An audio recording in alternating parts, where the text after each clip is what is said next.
નમસ્કાર, આપ જોઈ રહ્યા છો સેન્સથી ગુજરાત. સિદ્ધપુર બિંદુ સરોવરમાં રોજ 3000થી વધુ માતૃશ્રાદ્ધ થાય છે. સિદ્ધપુર માતૃગયાથી બિંદુ સરોવર ખાતે ભાદરવા સુદ એકમથી શરૂ થયેલા શ્રાદ્ધ પક્ષમાં અત્યાર સુધી 30,000થી વધુ લોકોએ શ્રાદ્ધ વિધિ કરાવી હતી, જેમાં સૌથી વધુ કેરળ, કર્ણાટક, તમિલનાડુથી શ્રદ્ધાળુઓની મોટી સંખ્યામાં વધારો જોવા મળ્યો હતો.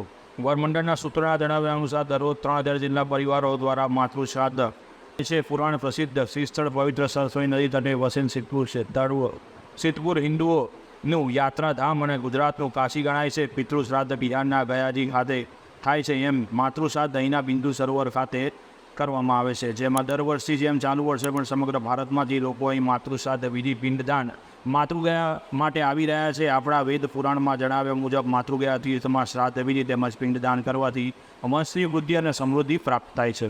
ભગવાન કપિલ મહામુનિએ લખ્યું છે કે માતૃગયા તીર્થ પિતૃ સરોવરમાં માતાનું શ્રાદ્ધ અને પિંડદાન કરવાથી માતાને મોક્ષની પ્રાપ્તિ થાય છે અને પરિવારને માતૃમાંથી મુક્તિ મળે છે.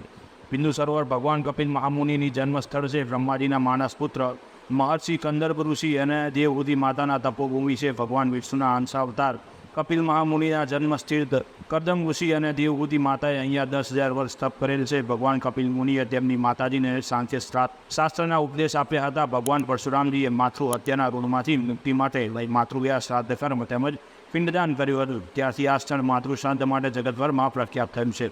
રિપોર્ટર ધ્રુવ કુમાર દવે, સિદ્ધપુર.